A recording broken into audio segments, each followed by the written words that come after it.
Breaking news. ALS, often referred to as Lou Gehrig's disease, is a progressive disease that affects the nerve cells in the brain and the spinal cord. What do you have to say, Link?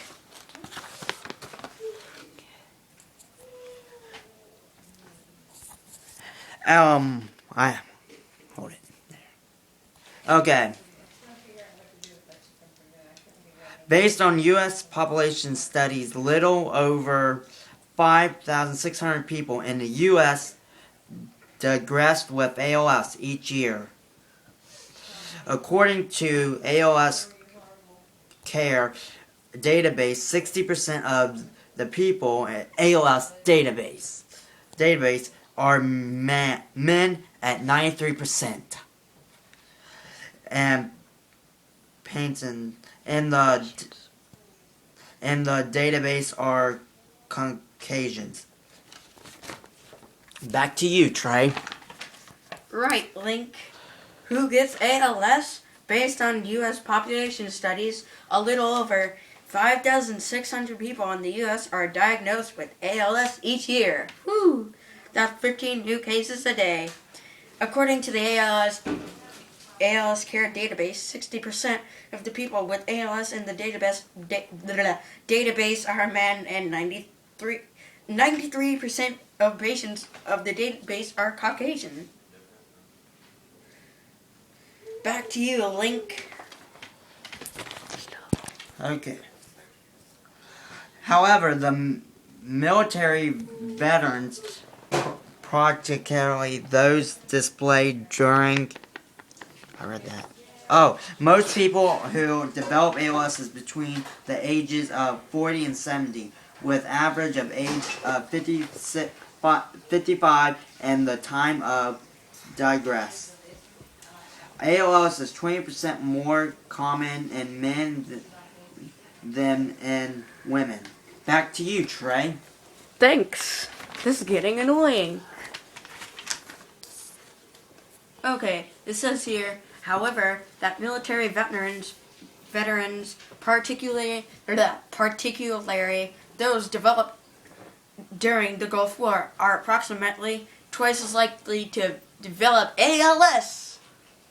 What do you have to say about that, Link?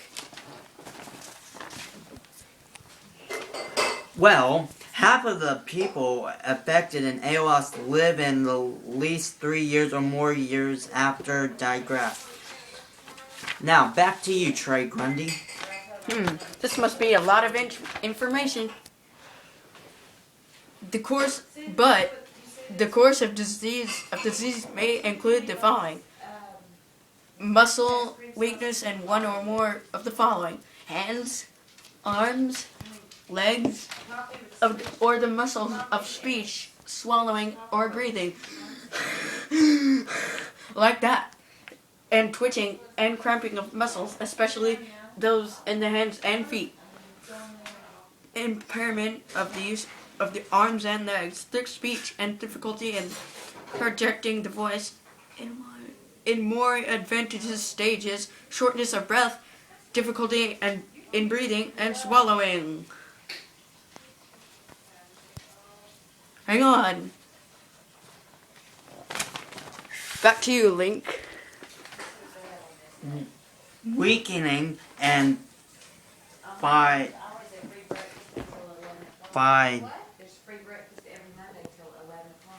feces paralyzes the continue to spread to the muscles and the trunk of the body that digresses. Affects the speech of swallowing, chewing, and breathing. Now back to you, Trey Thomas Grundy. When the breathing muscles become affected, ultimately the patient will need permanent, and I say will need permanent ventilatory support. Dun dun dun. In the order to survive.